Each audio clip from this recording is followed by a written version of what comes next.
The stagecoach rattled into Yerington, Nevada on a scorching August afternoon in 1882, carrying a woman whose hands trembled not from the rough journey, but from the weight of secrets she carried in her heart. Hannah Vaughn pressed her gloved hand against the worn leather satchel on her lap, feeling the few possessions inside shift with each bump in the dusty road. Through the small window, she watched the town materialize from the shimmering heat waves like a mirage. Wooden buildings lined the main street, their false fronts reaching toward the relentless blue sky. Cowboys on horseback moved lazily through the summer heat, and women in bonnets hurried along the wooden sidewalks, shielding their faces from the sun. This was to be her new home, her fresh start. If only she could truly leave the past behind as easily as crossing state lines. The advertisement had been simple, almost stark in its directness. Rancher seeks honest woman for marriage, must be hardworking and of good character. Reply to Patrick Jameson, Yerington, Nevada. Hannah had stared at those words for 3 days before finally penning her response, carefully choosing which truths to reveal and which to bury deep. She had told him she was 23 years old, which was true. She had told him she was alone in the world, which was also true, though she had not explained why. She had told him she could cook, clean, mend, and manage a household, all of which she could do, though she had not mentioned where she had learned these skills. The gambling house in San Francisco seemed a world away now, but the shame still clung to her like the scent of stale cigar smoke. The stagecoach lurched to a stop in front of the depot, and Hannah's stomach twisted into knots. She had sent Patrick a photograph taken 3 years ago, back when her eyes still held some light in them. He had sent one in return, showing a tall man with broad shoulders and a serious expression, standing beside a fence post with his hat in his hands. His face had been weathered but kind, she thought, though photographs could lie as easily as letters. "Yerington," the driver called out, his voice rough from dust and disuse. "End of the line, miss." Hannah smoothed her blue traveling dress, knowing it showed the dust of 2 days' journey despite her best efforts to keep it clean. It was her finest dress, purchased with money she had saved coin by coin, working extra hours serving drinks to men whose faces she tried not to remember. She had been a serving girl, she told herself firmly. Nothing more. The fact that the establishment had been a gambling house, that some of the girls did more than serve drinks, that the owner had been pressuring her to do the same, these were details she had resolved never to share. She stepped down from the stagecoach, her legs unsteady after so many hours of travel. The heat hit her like a physical force, different from San Francisco's cool fog. Here the sun seemed to press down from above while the earth radiated heat from below, trapping everything between in a furnace. "Miss Vaughn." A deep voice cut through her disorientation. She turned to see him and her breath caught. The photograph had not done him justice.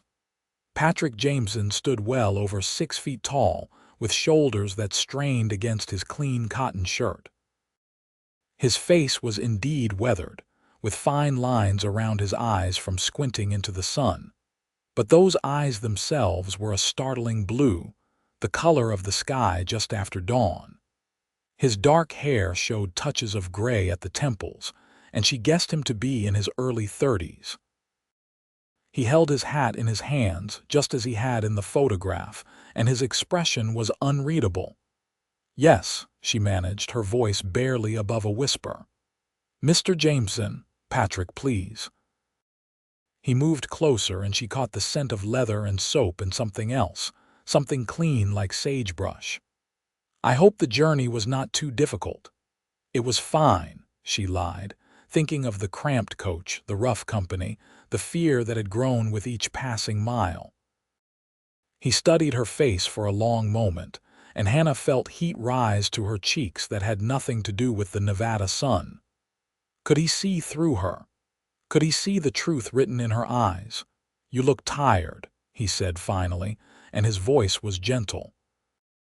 "I thought we might go to the hotel, get you settled. Give you time to rest before the wedding tomorrow." Tomorrow. The word hung in the air between them like a sword about to fall. She had agreed to marry him, sight unseen, based on letters and a photograph. Tomorrow she would stand before a preacher and promise to love, honor, and obey a man she had met 5 minutes ago. "That sounds sensible," she said, forcing her voice to remain steady. Patrick picked up her trunk as though it weighed nothing and gestured toward a wagon waiting nearby. A fine horse stood in the traces, its coat gleaming in the sunlight. "The ranch is about 5 miles out of town. I keep a room at the hotel for when I have business here. I thought you might prefer to stay there tonight with propriety and all." The consideration in his words made her throat tighten. She had expected many things, but not this careful respect. She climbed up onto the wagon seat, and he settled beside her, his presence solid and somehow reassuring. As they rolled through town, Patrick pointed out the various establishments. "That is Miller's General Store. Sarah Miller runs it since her husband passed. She is a good woman, fair in her dealings. The church is just down that way. Reverend Thompson will perform the ceremony. He is a bit long-winded but means well." Hannah nodded, trying to absorb it all. The town was smaller than San Francisco, but it had a sturdy, permanent quality that she found comforting. These buildings had been built to last, not to be torn down when the next gold rush or silver strike moved on. "The hotel is just here," Patrick said, pulling the wagon to a stop in front of a 2-story building with a painted sign that read, "Yerington Hotel and Boarding House." "It is nothing fancy, but the rooms are clean and the food is decent." He helped her down, his hands firm on her waist, and for a moment they stood close enough that she could see gold flecks in his blue eyes. Then he stepped back, releasing her as though she might burn him. Inside, the hotel was indeed plain but clean. The proprietor, a motherly woman named Mrs. Chen, showed Hannah to a small room on the 2nd floor with a window overlooking the main street. Patrick carried her trunk up and set it by the bed, then stood awkwardly in the doorway. "I will let you rest," he said. "I have some business to attend to. I will come by this evening, take you to supper if that suits you." "Yes, thank you." He hesitated as though he wanted to say more, then simply nodded and left. Hannah listened to his boots on the stairs, then the sound of the front door closing. Only then did she allow herself to sink onto the bed, her whole body trembling. What had she done?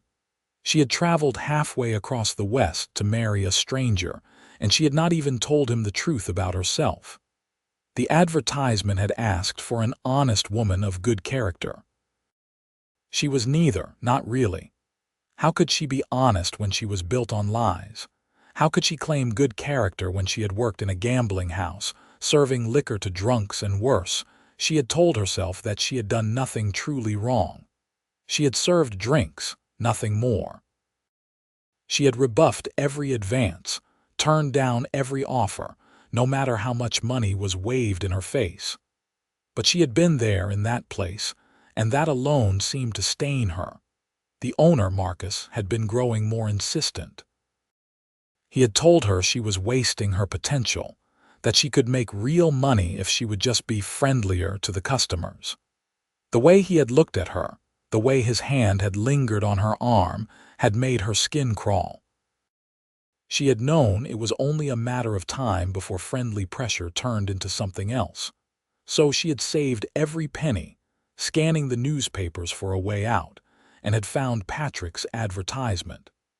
A rancher in Nevada, far from San Francisco and Marcus and the gambling house. A man looking for a wife, not asking too many questions about her past. She stood and moved to the wash basin, pouring water from the pitcher and washing the dust from her face and hands. Her reflection in the small mirror showed a young woman with dark hair and gray eyes that had seen too much. She looked older than 23, she thought.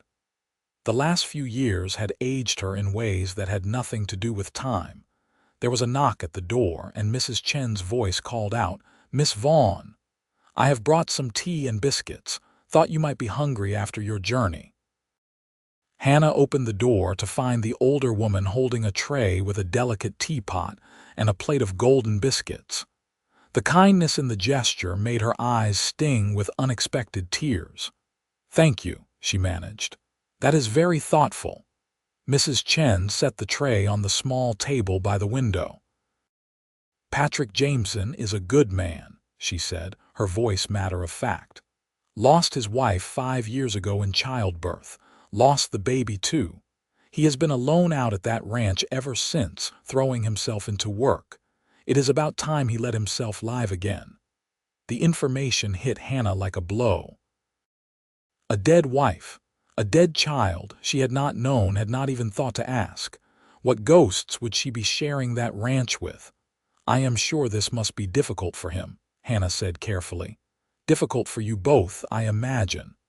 Mrs. Chen's eyes were shrewd but not unkind. "Marriage is a leap of faith in the best of circumstances. But Patrick, he is steady.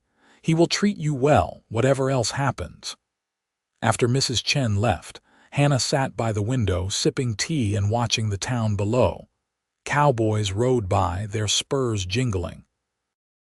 A farm wagon loaded with supplies rattled past. Women with market baskets hurried along the sidewalks. Ordinary life, ordinary people, going about their ordinary business. Could she have that? Could she truly leave the past behind and become just another ranch wife in a small Nevada town?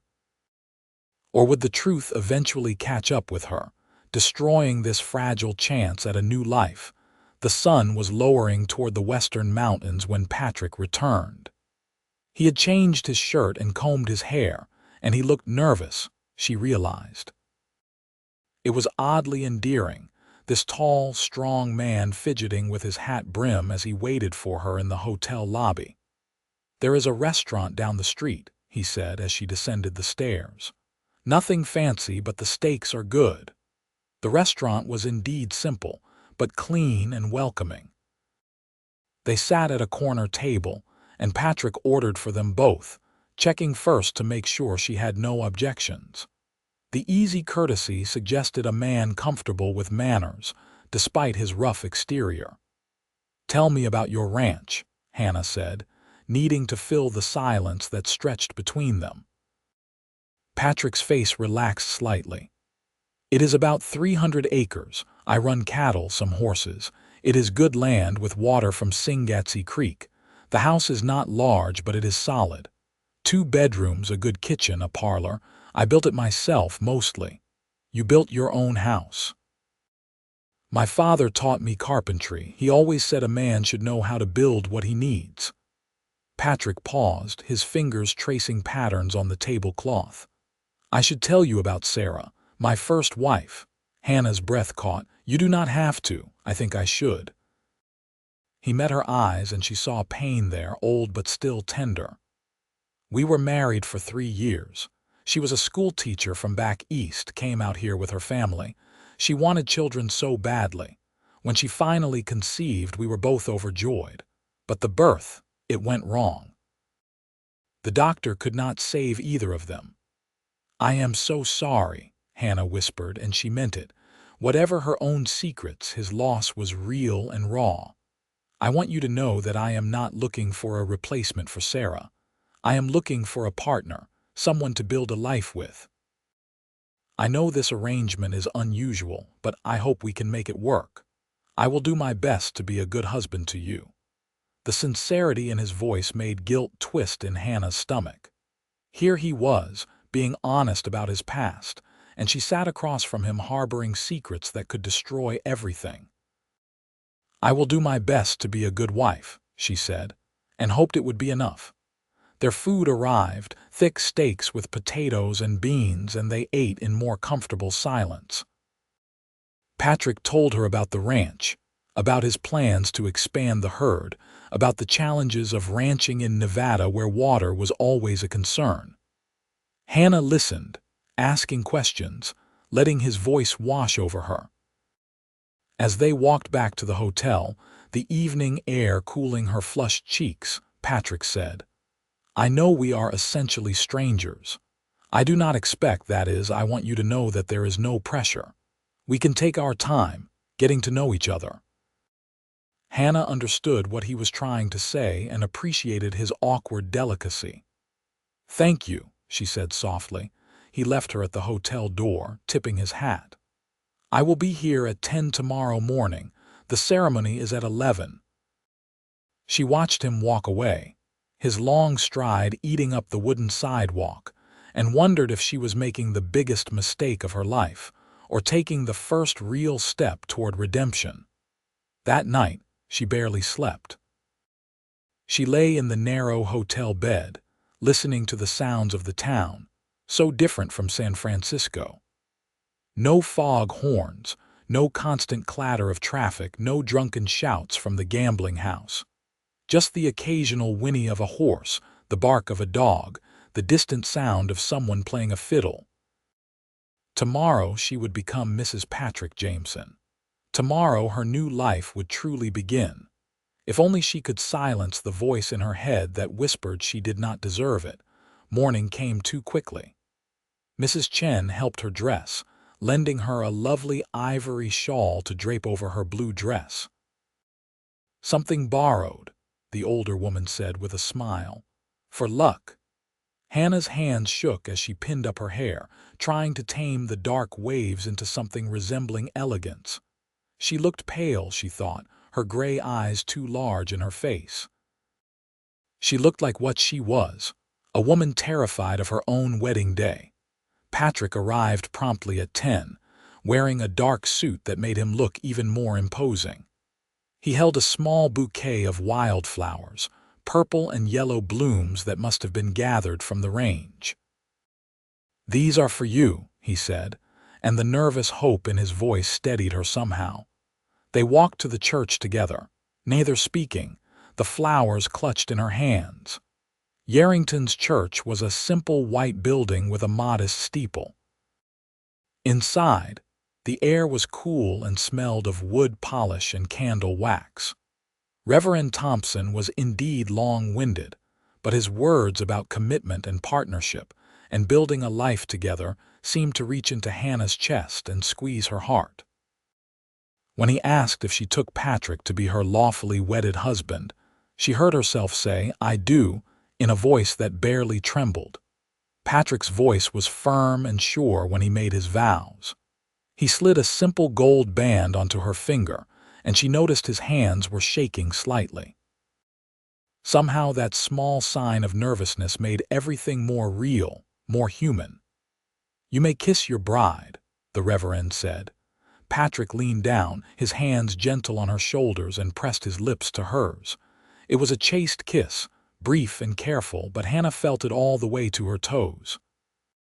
When he pulled back, his blue eyes searched her face, and she saw question there, and hope, and something else she could not quite name. They signed the marriage certificate, Mrs. Chen and her husband standing as witnesses. Then they were outside again, blinking in the bright sunlight, and Hannah was married. Mrs. Hannah Jameson, a rancher's wife. "I have the wagon ready," Patrick said, "unless you want to stay in town longer." "No, I would like to see my new home." The ride out to the ranch took the better part of an hour, following a road that wound through high desert landscape. Sagebrush stretched in every direction, broken by occasional stands of cottonwood trees and rock outcroppings. The mountains rose in the distance, their peaks still holding a trace of snow despite the summer heat. Patrick pointed out landmarks as they rode. "That is where my northern boundary runs. Jenkins has the spread next to mine. Good man, keeps to himself mostly. To the south is the Martinez Ranch. They have been here longer than anyone, since before this was even American territory." Hannah absorbed it all, trying to memorize this new world she had entered. The land had a stark beauty, so different from San Francisco's crowded streets and fog-shrouded hills. Here, the sky seemed endless, the horizon a challenge rather than a limit. The ranch house appeared gradually, growing from a distant speck to a real structure. It was indeed not large, but it had a solid, permanent look. Wood siding weathered to silver gray, a shingled roof, a porch running along the front. Behind it stood a barn and several outbuildings, corrals with horses, and beyond that, she could see cattle grazing in the distance. "It is not much," Patrick said, and she heard uncertainty in his voice. "It is wonderful," she said, and meant it. This was real. This was honest work and honest living, so far from the gaudy false front of the gambling house. He helped her down from the wagon, and for a moment his hands lingered on her waist. Then he stepped back, clearing his throat. "Let me show you inside." The interior was simple but well made. A large main room served as both parlor and dining area, with a stone fireplace taking up one wall. The kitchen was spacious, with a good cast iron stove and a pump right at the sink. 2 bedrooms opened off the main room, and Patrick showed her the larger one. "I thought you might want this one," he said. "It gets the morning sun. I have been using the smaller room. I can continue to do so for now if you prefer." The consideration in his offer made her eyes sting. "Thank you," she whispered. He brought in her trunk and left her to unpack while he went to see to the horses. Hannah moved through the room, touching the simple furniture, the colorful quilt on the bed. There was a woman's touch here, she realized. The curtains at the window, the rug on the floor, the delicate glass lamp on the dresser. Sarah's things, probably. Sarah's room. She sat on the edge of the bed, suddenly exhausted. She was married now. This was her home. But she still carried the weight of her secrets, and she did not know how long she could bear it. Patrick made them a simple supper of beans and cornbread, apologizing for his basic cooking skills. They ate at the kitchen table, making awkward conversation. He told her about the ranch routine when he rose in the morning, what chores needed doing. She listened, trying to imagine herself into this life. "I hired a man, Tom Yates, to help with the heavy work," Patrick said. "He has a small cabin on the north edge of the property. Good worker, minds his own business. You will probably see him around." As darkness fell, the awkwardness grew. Finally, Patrick stood, gathering the dishes. "I will clean up. You have had a long day. You should rest." "I can help," Hannah protested. "Not tonight. Tonight you are a guest in your own home. Tomorrow the work begins." He smiled, and it transformed his serious face, making him look younger. Hannah retreated to the bedroom, closing the door behind her. She changed into her nightgown and brushed out her hair, listening to Patrick moving around the kitchen. Eventually, she heard his footsteps retreat to the other bedroom, heard his door close.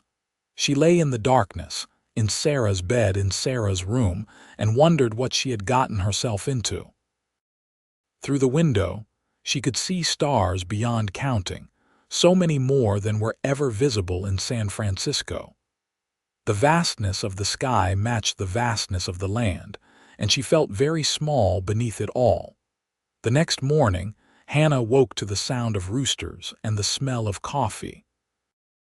She dressed quickly and emerged to find Patrick already gone, though he had left the coffee pot warming on the stove and a covered plate of biscuits on the table. A note in careful handwriting read, "Gone to check the cattle. Back by noon. Make yourself at home." Hannah ate slowly, then began to explore her new domain more carefully. The house was clean but had the slightly neglected air of a place kept by a man who cared more about function than appearance. She found cleaning supplies and set to work, scrubbing and dusting and organizing. She was elbow-deep in reorganizing the kitchen cupboards when Patrick returned, accompanied by another man she assumed was Tom Yates. Tom was younger, perhaps in his mid-20s, with sandy hair and a shy smile. "Yates, this is my wife, Hannah," Patrick said, and she heard pride in his voice that made her stomach twist with guilt. "Pleased to meet you, Mrs. Jameson," Tom said, removing his hat. "Welcome to the ranch." Over the next several weeks, Hannah threw herself into learning her new role. She cooked meals, tended a small garden behind the house, mended clothing, and tried to make the house feel like a home. Patrick was unfailingly kind, patient with her questions, grateful for her efforts. They circled each other carefully, two strangers learning to share space. At night, they retreated to separate bedrooms, though sometimes Hannah caught Patrick looking at her with something like longing in his eyes. She wondered what held him back. Perhaps he was still mourning Sarah. Perhaps he sensed the walls she kept around herself. She was happy, she told herself. She was safe. The work was hard but satisfying. The land was beautiful in its harsh way. Patrick was a good man, a kind man. She should be grateful, but the guilt gnawed at her. Every time Patrick looked at her with trust in his eyes, every time he told Tom or the neighbors about his new wife, she felt the weight of her deception grow heavier. One Saturday, Patrick drove her into town for supplies. "At the general store, Mrs. Miller greeted them warmly, her eyes curious as she looked Hannah over. "It is so nice to see Patrick settled again," she said. "You must come to the church social next month. All the ladies will want to meet you properly." The thought of facing a whole gathering of townspeople, all of them assuming she was a respectable woman, made Hannah's chest tight.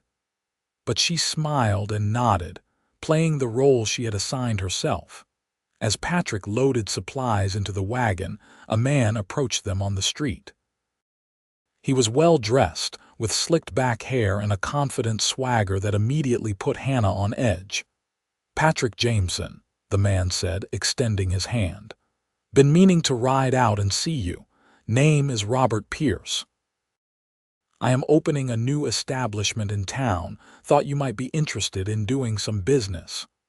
"What kind of establishment?" Patrick asked, his tone neutral. "A gentleman's club, you might say. Cards, whiskey, entertainment. We will have the finest selection of liquor in the territory, and I am bringing in girls from San Francisco who know how to keep customers happy." Hannah's blood ran cold. A gambling house, just like the one she had fled, and he was bringing girls from San Francisco. "Not interested," Patrick said shortly. "I have no use for such places." Pierce's eyes slid to Hannah, and she saw them narrow slightly, as though he recognized something in her. No offense meant, of course. A married man has different priorities. His smile was oily. "Though if you ever want to invest, I am always looking for silent partners. There is good money in it." "I said I am not interested." Patrick's voice had gone hard. Pierce shrugged and moved on, but not before giving Hannah one more assessing look that made her skin crawl. "Are you all right?" Patrick asked. "You have gone pale." "I am fine. Just the heat." But she was not fine. The encounter had shaken her badly. What if Pierce somehow found out about her past? What if someone from San Francisco came through town and recognized her? What if the truth came out and destroyed everything? That night she barely touched her supper. Patrick noticed, of course. He noticed everything about her. "Hannah, what is wrong? You have been quiet since we got back from town." "Nothing. I am just tired." He studied her face. "Was it Pierce? The things he said?" "No, I mean, it is nothing." Patrick reached across the table and took her hand. It was the most deliberate touch he had initiated since their wedding day kiss. "If something is bothering you, I want you to feel you can tell me." The kindness in his voice, the genuine concern in his eyes, broke something inside her. She pulled her hand away, standing abruptly. "I need some air." She fled to the porch, wrapping her arms around herself despite the warm evening. Behind her, she heard Patrick's chair scrape back, heard him follow. He stood in the doorway, not approaching, giving her space. "Hannah," he said quietly. "I know we are still getting to know each other. I know this marriage is not what you might have dreamed of as a girl, but I want you to know that whatever is troubling you, you do not have to face it alone." She turned to look at him, this good man who had taken her in on faith, who treated her with respect and kindness, who deserved so much better than her lies. "What if you knew something about me, something from my past, and it changed how you saw me?" Patrick was quiet for a moment. "We all have pasts, Hannah. I do not expect you to have lived your life waiting for me to come along. But what if it was something shameful, something that made you question my character?" He stepped out onto the porch, keeping a careful distance between them. "The only thing that would make me question your character is if you were deliberately cruel to someone who could not defend themselves. Short of that, I believe people deserve the chance to move forward from their mistakes. You make it sound so simple. It is not simple, but it is necessary. Otherwise, we all just carry our burdens until they crush us." He paused. "I was not a perfect husband to Sarah. I spent too much time working, not enough time just being with her. I thought we had all the time in the world, and then we did not. I carry that regret every day. But I have learned that regret without growth is just self-punishment, and that serves no one." Hannah felt tears sliding down her cheeks. "You are a better man than I deserve. I doubt that." His voice was gentle. "But I am yours for whatever that is worth, and you are mine." That is what the vows meant. She wanted to tell him. The words pushed at her throat, demanding to be spoken, but fear held them back. Not yet, she thought. Not when things were so fragile between them. "Thank you," she whispered instead. He nodded, understanding somehow that she had given what she could. "Come inside when you are ready. I saved some cobbler from supper." The summer stretched into fall, and with the change in seasons came a change in the relationship between Hannah and Patrick. Slowly, carefully, they began to lower their guards. Patrick taught her to ride, spending patient hours in the corral as she learned to handle a gentle mare named Daisy. She taught him that meals could be more than just fuel, producing dinners that made him close his eyes in appreciation. They talked more, sharing small stories from their lives. Patrick told her about growing up in Missouri, about coming west with his father to seek new opportunities. Hannah told him carefully edited stories about her childhood in Illinois, about losing her parents to fever when she was 17, about the years of struggle that followed. She stopped just short of San Francisco, just short of the gambling house, and he did not press for more. One evening in October, as they sat on the porch watching the sun set behind the mountains, Patrick said, "I am glad you answered my advertisement. I know this is not a conventional marriage, but I find myself growing fond of our arrangement." Hannah's heart quickened. "I am glad too. You have been very kind to me." "Kind." He repeated the word as though tasting it. "Is that what you think? That I am being kind?" She looked at him, confused by his tone. "Hannah, I am not just being kind. He stopped, seeming to struggle with the words. "I care for you. More than I expected to. More than I thought I could after Sarah. And I hope, perhaps, you might come to feel something similar for me." The vulnerability in his face, the hope and fear mixed together, made her chest ache. "I already do," she admitted. "I care for you very much. You have given me more than a home. You have given me a chance to be someone better than I was." He reached for her hand, threading his fingers through hers. "You keep saying things like that, as though you were someone terrible before." "Hannah, whatever you think you were, whoever you think you were, that is not who I see." "What do you see?" "I see a woman who works hard, who is kind to Tom even though he is just a hired hand, who nursed that injured calf back to health because she could not stand to see it suffer, who makes this house feel like a home in ways it has not felt in 5 years." He squeezed her hand. "I see my wife. I see my future." The tears came again, but this time from something other than guilt. I do not want to disappoint you. You could not possibly." That night, when they parted to go to their separate rooms, Patrick pulled her close for a moment, wrapping his arms around her. Hannah pressed her face to his chest, feeling his heartbeat, solid and steady. He kissed the top of her head, then released her. "Soon," he said softly. "When you are ready. I am a patient man." November brought the first real cold, frost sparkling on the sagebrush in the mornings. Hannah woke one day to find Patrick had already started a fire in the stove, the kitchen warm when she emerged. He looked up from the coffee he was pouring, and something in his expression made her heart skip. "Good morning," he said, and his voice was different somehow, rougher. "Good morning."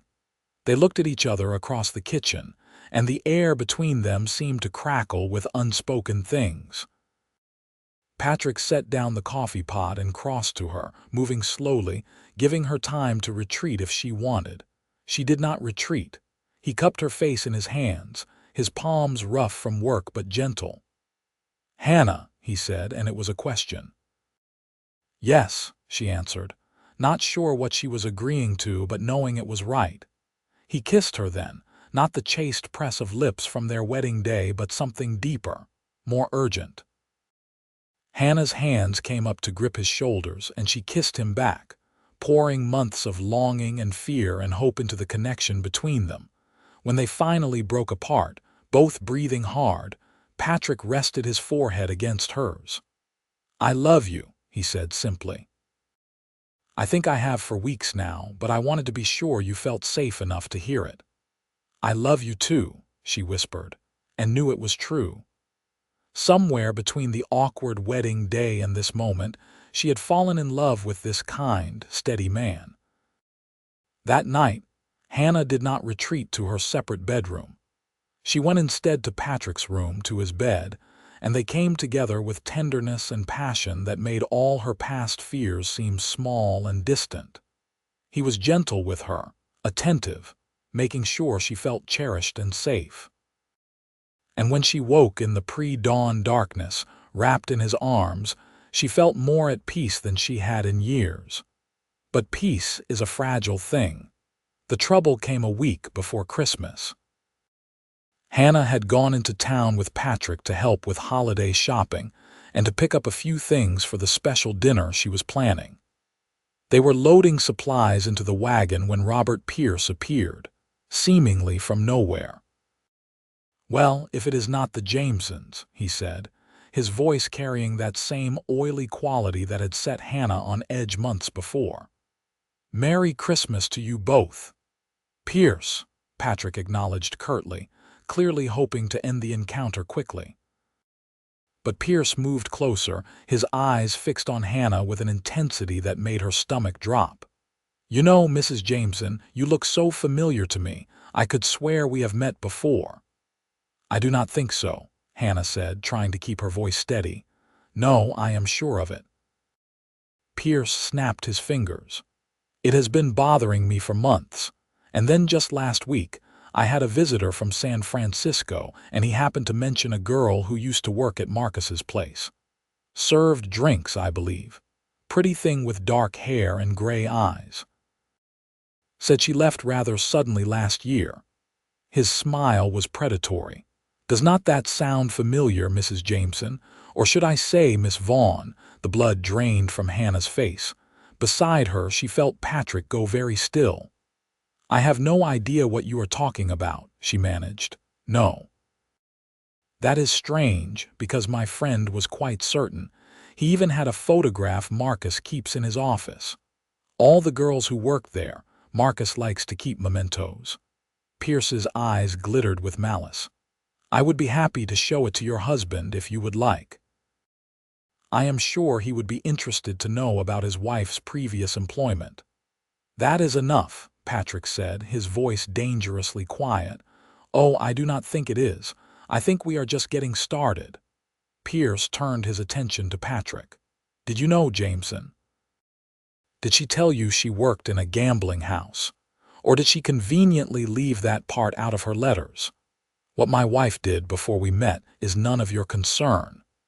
Maybe not mine, but I imagine the good people of Yerington might find it interesting. Especially the ladies who have been so welcoming to her. They might not be so friendly if they knew she came from a San Francisco gambling house. Hannah felt the world tilting beneath her. This was it, the moment she had been dreading, the truth exposed for all to see. "What do you want?" Patrick asked, and Hannah heard the resignation in his voice. He knew Pierce wanted something, that this was leading somewhere. Smart man. "As it happens, I need a business investment. $5,000 would do nicely. Call it a loan if you prefer. Or call it the price of keeping certain information quiet. You are blackmailing us." "I am offering you a business opportunity," Pierce corrected smoothly. "But if you prefer to refuse, well, I suppose I cannot stop people from talking. These things have a way of getting around in a small town." Hannah found her voice. "I will tell them myself. I will tell everyone. You cannot blackmail us with something I am willing to confess." Pierce's smile faded slightly. "Brave words, but are you really willing to face the consequences, to see the looks on their faces when they realize what you are? To watch your husband's reputation be dragged through the mud because he married a gambling house girl?" "She served drinks," Patrick said, and Hannah heard steel in his voice. "That is all. She served drinks to earn money to survive after losing her family. There is no shame in that." "Is that what she told you?" Pierce laughed. "How touching. And I am sure she is telling the complete truth about what she did at Marcus's place." "I did tell the truth." Hannah's voice cracked. "I served drinks, nothing more. Marcus wanted me to do more, kept pressuring me, and that is why I left." "I swear to you, Patrick, I believe you," Patrick said simply, and the certainty in his voice made her eyes flood with tears. Pierce's expression hardened. "How touching. But the truth does not matter as much as what people believe.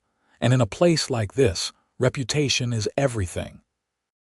Your wife will be ostracized. Your business will suffer.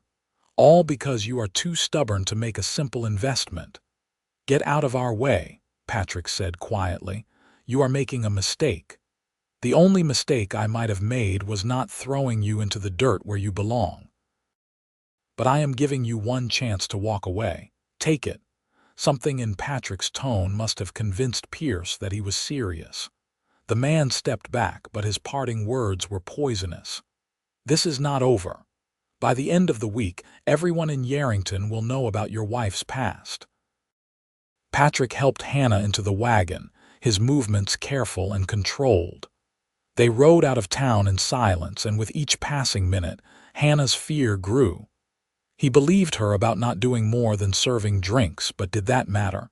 She had still lied to him. She had still hidden the truth. They were halfway home when Patrick finally spoke. "I need you to tell me everything, not because I do not believe you, but because I need to know what we are facing." So Hannah told him. About losing her parents, about the desperate years that followed, about taking the only job she could find in San Francisco, about Marcus's gambling house, about serving drinks to wealthy men who came to gamble and drink and forget their respectable lives, about the other girls who did more than serve drinks, about Marcus's increasing pressure for her to join them, about saving every penny and finally finding the courage to leave. "I wanted to tell you," she finished, her voice breaking. "I tried to so many times. But I was so afraid you would send me away, and I had nowhere else to go. I know that is selfish. I know I should have been honest from the start, but I was a coward." Patrick brought the wagon to a stop. They were on the road to the ranch, with nothing but open land around them and the mountains in the distance. He turned to face her, and she braced herself for anger, for disappointment. Instead, he took her hands in his. "Hannah, look at me." She forced herself to meet his eyes. "You were not a coward. You were surviving. You did what you had to do to get by, and then you found the courage to get out. There is no shame in that. But I lied to you. The advertisement asked for an honest woman of good character, and you are an honest woman. You are a woman of good character. Your work at that gambling house does not change that. You did nothing wrong. The town will not see it that way. Pierce will tell everyone, and they will judge me. They will judge you for marrying me. Let them. His voice was firm. Let them say what they want. I know who you are. That is all that matters to me. But your reputation, my reputation, will be fine. I am not without influence in this town, and anyone who would judge you for surviving the best way you could, well, they are not worth my concern. Hannah shook her head, tears streaming down her face. You do not understand. It is different for women. They will call me terrible things. They will say you were deceived, that you should send me away. Then I will tell them to mind their own business. He cupped her face, making her look at him. Hannah, I meant what I said. I love you. Not some idealized version of you, but the real you, with all your complicated past and all your fears. I love the woman who works from dawn to dusk to make our house a home. I love the woman who cries over injured animals and laughs at my terrible jokes. I love my wife, and nothing Pierce says or does will change that. I do not deserve you. You deserve everything good this world has to offer, and I am going to spend the rest of my life making sure you believe that. He kissed her then, fierce and claiming, and Hannah clung to him, letting his certainty anchor her. They continued home, and Patrick insisted she go inside and warm up while he dealt with the horses. Hannah moved through the house in a daze, automatically starting supper preparations. Her hands shook as she peeled potatoes, and she kept stopping to wipe away tears. Patrick came in and wrapped his arms around her from behind, stilling her trembling hands. It is going to be all right. How can you be so sure? Because I will make it all right. Because we will face this together.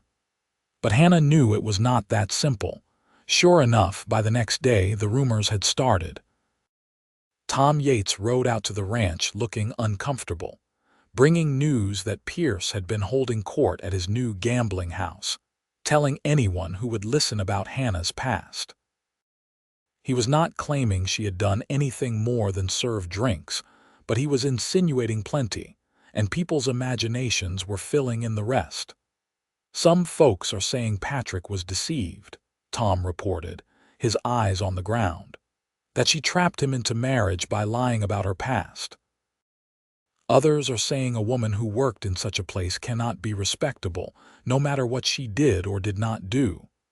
And what are you saying? Patrick asked quietly. Tom met his eyes. I am saying Mrs. Jameson is the kindest lady I have ever met, and anyone who judges her without knowing her is a fool. Patrick clapped him on the shoulder. Thank you, Tom. After Tom left, Patrick paced the kitchen, his jaw tight. I should ride into town, face this head-on, and say what? The truth. That you answered my advertisement honestly about what mattered. That you worked at a gambling house but did nothing shameful. That your past is your business and no one else's. They will not care about the truth. They have already decided what they think. Then I will make them care. But Hannah knew he could not fight this battle for her. This was her past, her shame, however undeserved, and if she wanted a real future in Yerington, she would have to face it herself. The next Sunday, Hannah insisted on going to church. Patrick tried to talk her out of it, but she was firm. If I hide, they win. If I let their judgment keep me away, then Pierce succeeds in running me out of town. I will not let that happen. The church was packed, and Hannah felt every eye on her as they walked in. The whispers started immediately, hissing through the pews like snakes. Patrick kept his hand firmly on the small of her back, a solid presence of support. They took their usual seat, and Hannah kept her head high, even as she saw women she had thought were friends turn away, as she heard the muttered comments. After the service, Reverend Thompson asked to speak with them privately. In his small office behind the sanctuary, the Reverend looked troubled. "Patrick, Mrs. Jameson, I have been hearing some concerning rumors.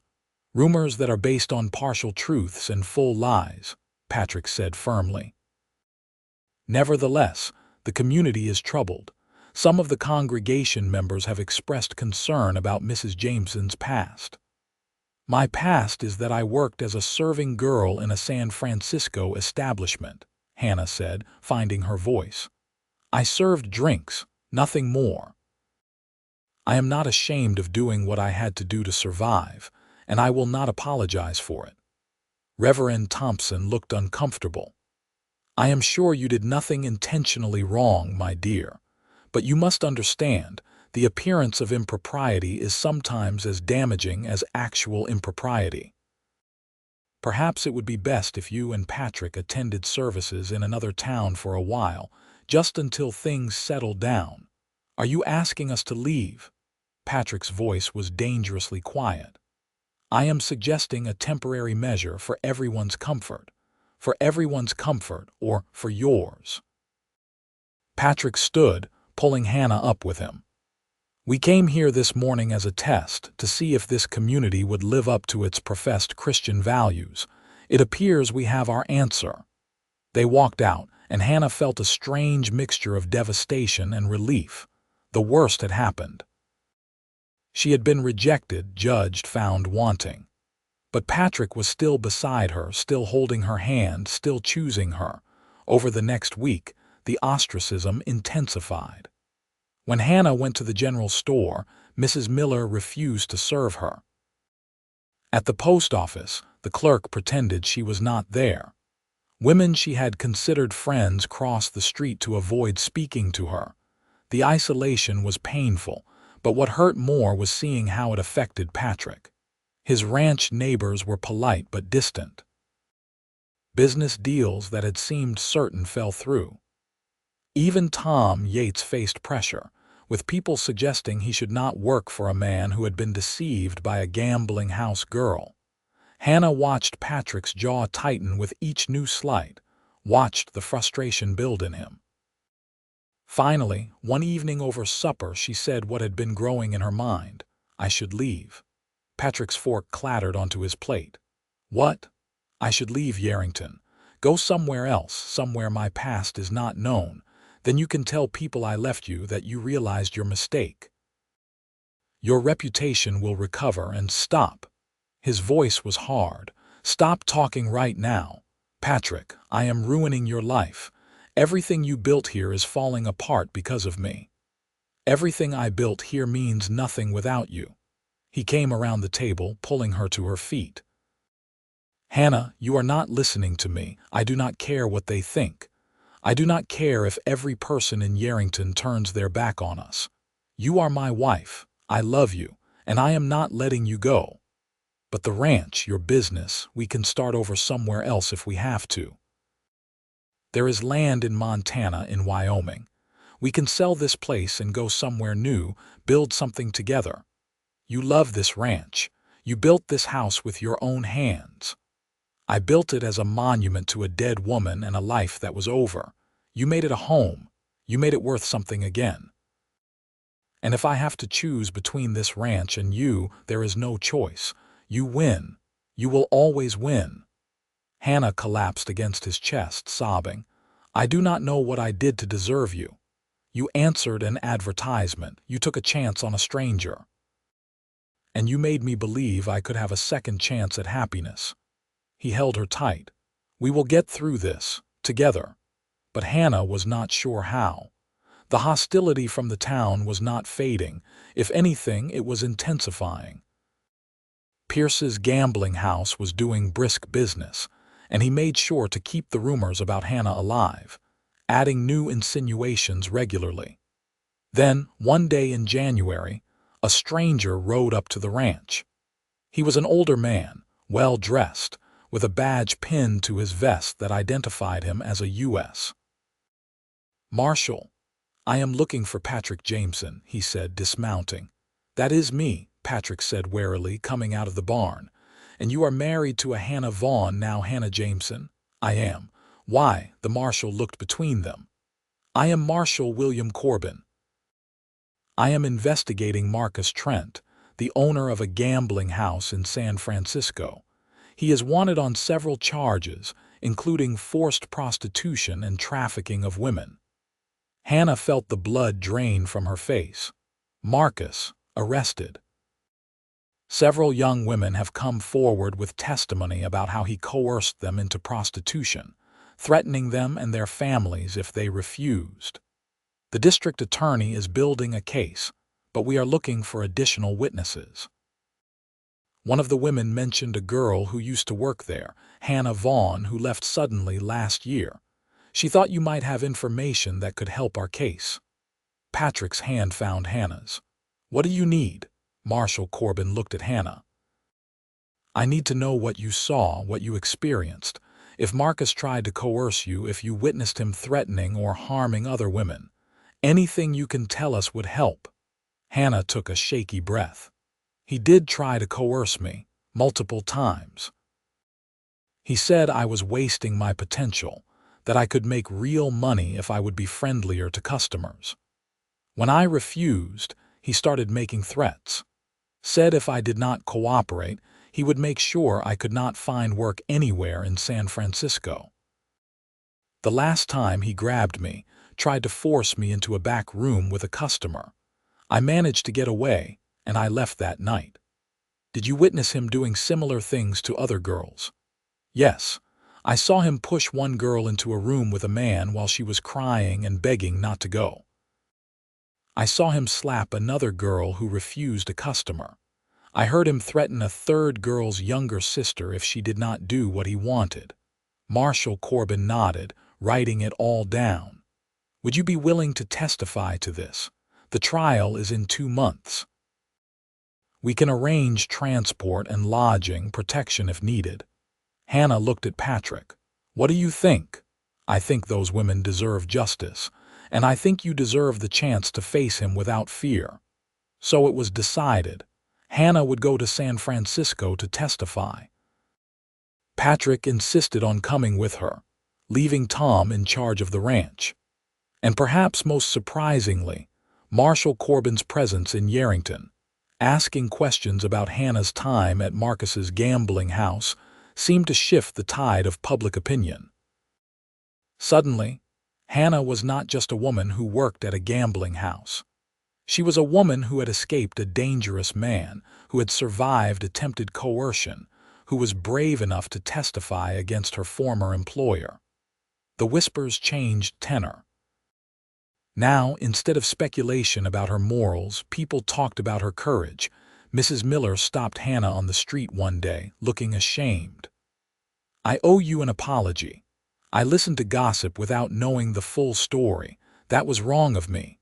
Others followed. Not everyone, but enough.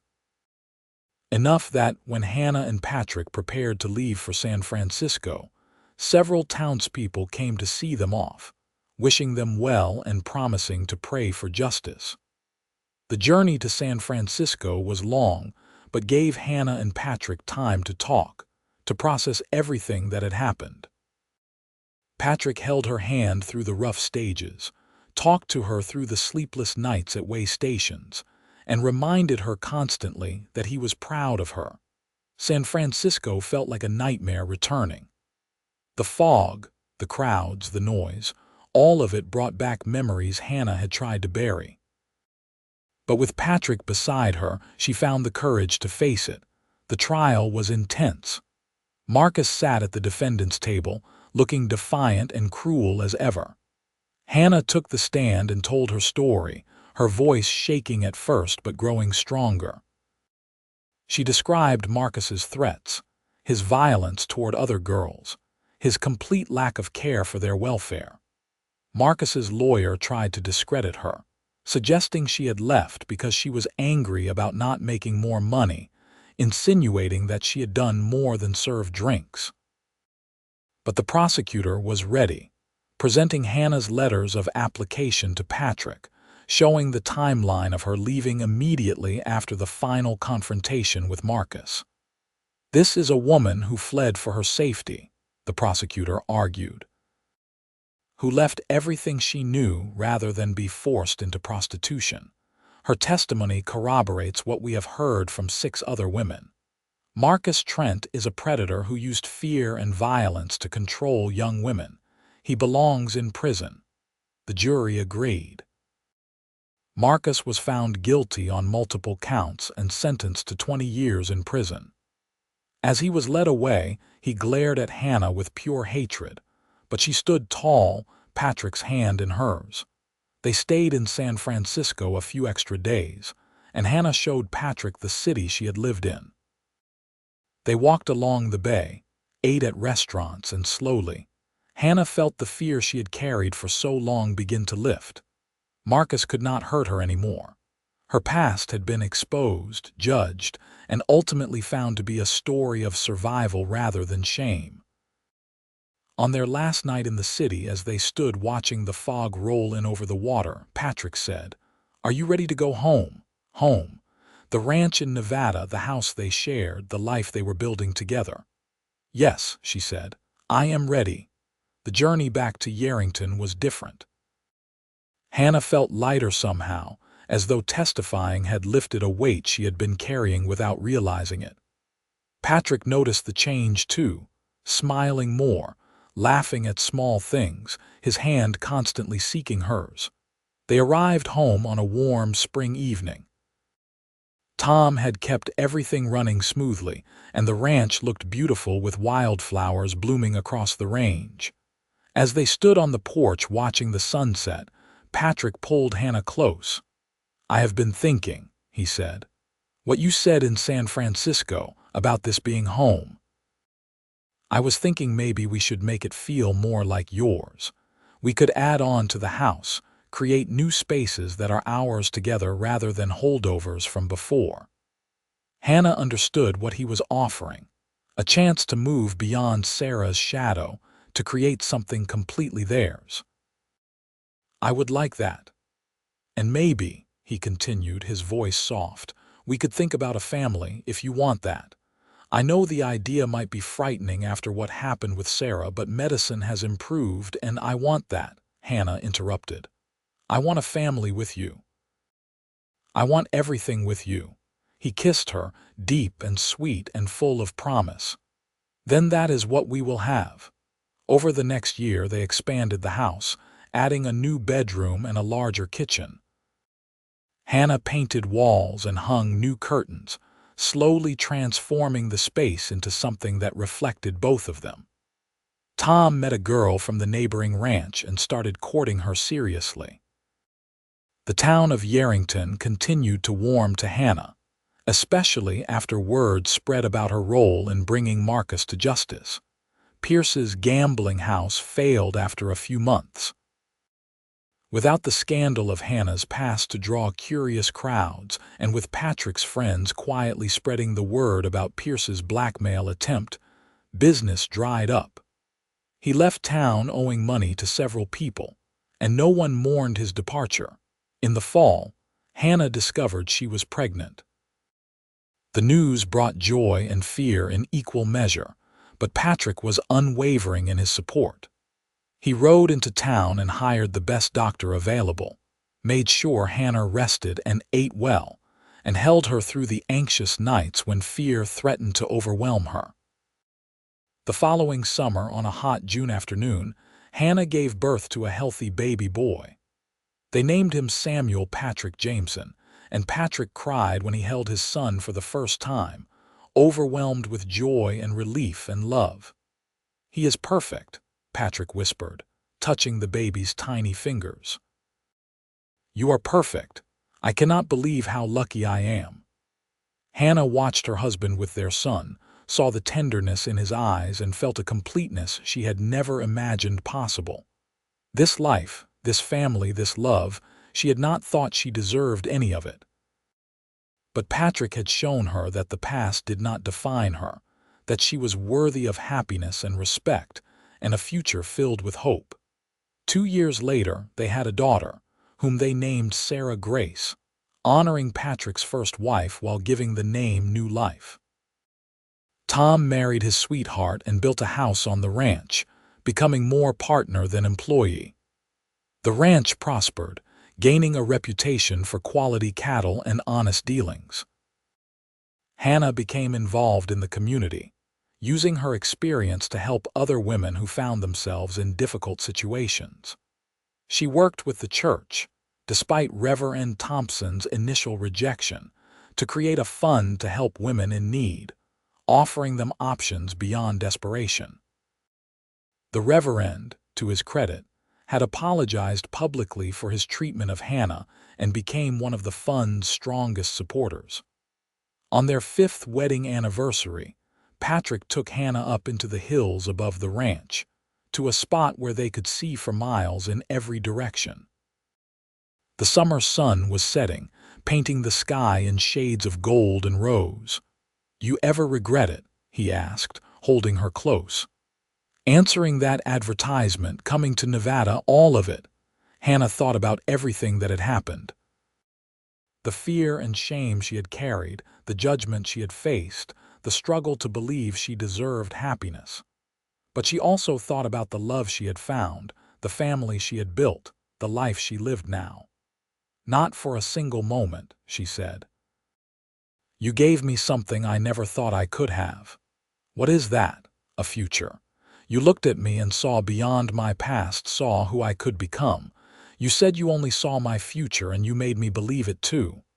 Patrick kissed her forehead. "You gave me something too. You made me believe I could love again, that I could have a second chance at happiness. You brought life back into my house and my heart." They stood together as the sun disappeared behind the mountains, watching stars begin to appear in the darkening sky. Below them, the ranch spread out like a promise kept. Somewhere in the house, their children slept safely. Tom and his wife were probably sitting on their own porch enjoying the evening. The cattle grazed peacefully in the pastures. Everything was as it should be. Hannah leaned into Patrick's embrace, feeling his heartbeat against her back, and thought about the frightened woman who had stepped off that stagecoach 5 years ago. That woman had been so certain she did not deserve love, so convinced her past made her unworthy of a good man's respect. She had been prepared to hide and lie and pretend to be someone she was not. But Patrick had not let her hide. He had insisted on seeing her, really seeing her, past and present and future all together. He had loved her not despite her history, but as a complete person, with all her complicated experiences that had made her who she was. He had given her the greatest gift possible, the chance to stop being ashamed, to stand in the truth of her own story, and to build something beautiful from it. "I love you," she said, turning in his arms to face him. "I love you so much it sometimes frightens me." "I love you too," he replied. "And you never have to be frightened, not of that. I will love you until the day I die, and I will spend every day making sure you know it." They walked back down to the ranch hand in hand, talking about their plans for the coming year. They wanted to expand the herd, maybe add some more horses. Samuel was getting old enough to start learning to ride, and little Sarah was already showing signs of being just as strong-willed as her mother. Tom had mentioned wanting to bring his father out from Missouri, and they needed to decide if they should help him build another cabin or expand the existing one. These were the concerns of their life now. Normal, everyday things, planning and building and growing together. The past was not forgotten, but it no longer held power over them. It was simply a part of their story, the difficult beginning that made the happy middle and ending all the sweeter. As they reached the house, they could hear Samuel crying, probably waking from a bad dream. Patrick squeezed Hannah's hand. "I will go," he said. "You put your feet up. You have been working hard all day." Hannah watched him stride into the house, heard his deep voice soothing their son, and smiled. This was her life now. This good man, these beautiful children, this ranch that had become truly home. She had traveled so far, both in distance and in spirit, from that gambling house in San Francisco. She remembered something Marshal Corbin had said during the trial, when Marcus's lawyer was trying to shame her for her past employment. A person's circumstances do not define their character. It is how they respond to those circumstances, how they choose to move forward, that matters. Hannah had chosen to move forward.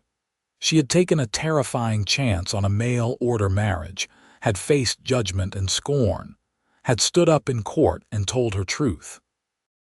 And through it all, Patrick had been beside her, reminding her that she was worthy of love, that her future was not bound by her past. The door opened and Patrick emerged, Samuel in his arms.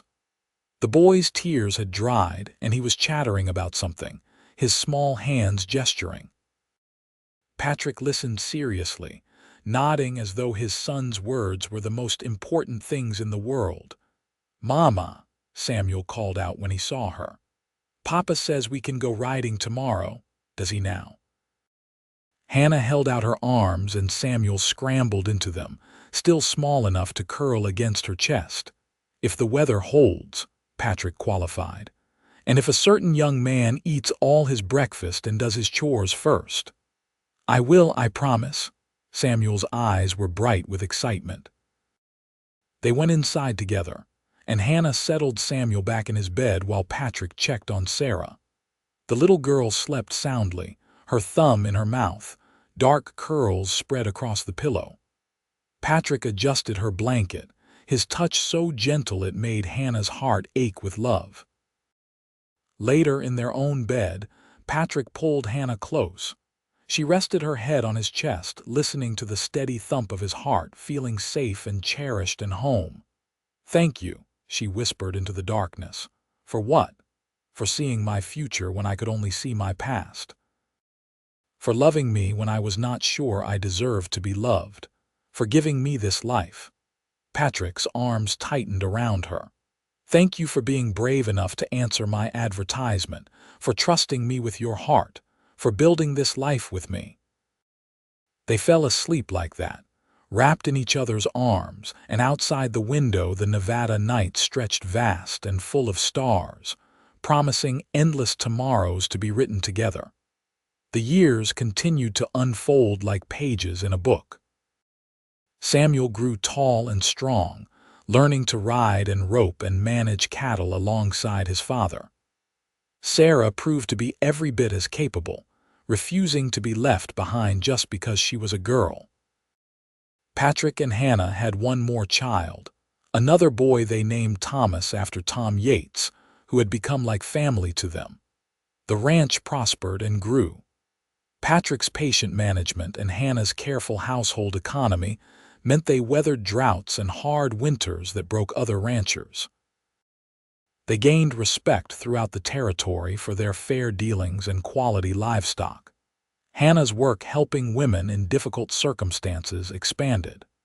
She convinced several ranch families to hire women who needed fresh starts, giving them honest work and safe places to live. Some of these women went on to marry and start their own families. Others preferred independence, saving money to start businesses or buy their own small properties. Hannah helped them all without judgment, knowing better than anyone how crucial a second chance could be. On the day Samuel turned 18, tall and handsome and so much like his father it made Hannah's heart swell, Patrick threw a party. Friends and neighbors came from miles around. Even Mrs. Miller, elderly now but still sharp as a tack, made the journey to town for the celebration. As Hannah watched her family and friends gathered together, laughing and eating and celebrating, she thought about that terrified young woman who had arrived in Yerington so many years ago. She had been so certain her past would destroy any chance at happiness. She had been so wrong. Patrick found her in the crowd, weaving through people to stand at her side like he always did. He was gray now, the lines in his face deeper, but his eyes still held that same warmth they had shown her from the very beginning. "What are you thinking about?" he asked, slipping an arm around her waist. "About how lucky I am, about how this life exceeded my wildest dreams." Our life, he corrected gently. We built this together. Yes, she agreed. We did. Samuel was laughing with some friends. Sarah was helping serve food with the easy competence she brought to everything. And young Thomas was trying to convince his grandfather to let him ride the new stallion. Normal family chaos, normal family joy. "Do you remember," Hannah said, "that day after Pierce tried to blackmail us? You said you only saw my future, not my past." "I remember." "I did not really believe you then. I thought you were just being kind, but you meant it, did you not? You really did only see the future." Patrick turned her to face him, cupping her face in his work-roughened hands just as he had done so many times over the years. "I saw a woman who was brave enough to start over, strong enough to face her fears, and kind enough to deserve every good thing life could offer. I saw the woman I would spend my life loving. I saw my future, and it was you." She kissed him there in the middle of the party, not caring who saw. After all these years, he could still make her heart race with just a few words. "I love you," she said. "I will love you until my last breath and beyond." "Then we will be loving each other for a very long time," he replied, smiling, "because I have no intention of going anywhere without you." As the sun set over the ranch that evening, painting the sky in brilliant colors, Hannah stood on the porch she had stood on so many times before. But this time, instead of fear or uncertainty or shame, she felt only peace. She had found where she belonged. She had found her home, her family, her purpose. She had found love that saw past surfaces to the truth beneath, love that valued her future more than her past, love that had given her the strength to become the woman she was always meant to be. Patrick came to stand beside her, his presence as solid and reassuring as always. Their children's laughter drifted from inside the house. The ranch spread before them in the gathering darkness, everything they had built together with hard work and hope and unwavering commitment to each other. "Thank you," Hannah said again, as she had said countless times over the years. And Patrick, as he always did, simply pulled her close and replied, "Thank you for saying yes. Thank you for staying. Thank you for being mine." They stood together as stars emerged overhead. The same stars that had shone on a frightened mail-order bride arriving in a dusty Nevada town decades ago. The same stars that had witnessed every trial and triumph that had brought them to this moment. The past was behind them, rich with lessons but no longer painful. The future stretched ahead, full of promise and possibility. Hannah leaned into her husband's embrace and smiled, finally and fully at peace. She had been ashamed of her past once, had carried that shame like chains. But Patrick had broken those chains with his steady, unfailing love. He had shown her that the past was just a prologue, that the real story was written in the choices they made every day to love each other, to build something good and true and lasting. And that story, their story, was far from over. It would continue in their children and their children's children, in the ranch they had built, in the lives they had touched. It would continue in every act of kindness, every moment of joy, every testimony to the power of love to heal and transform. The mail-order bride was ashamed no longer. She was Hannah Jameson, beloved wife, devoted mother, respected member of her community. She was living proof that the past need not define the future, that redemption is real, and that love, true love, sees beyond surface and circumstance to the soul beneath. And the rancher who had promised to see only her future. He had kept that promise every single day, and in doing so had given her the greatest gift of all, the freedom to become fully, authentically, joyfully herself. As they finally turned to go inside, where their family waited, Hannah took one last look at the star-filled sky and sent up a silent prayer of gratitude. For second chances, for fresh starts, For a man who had looked at her and seen not what she had been, but what she could become. For a love that had transformed everything. For a future that had finally arrived, beautiful and bright, and exactly where she belonged.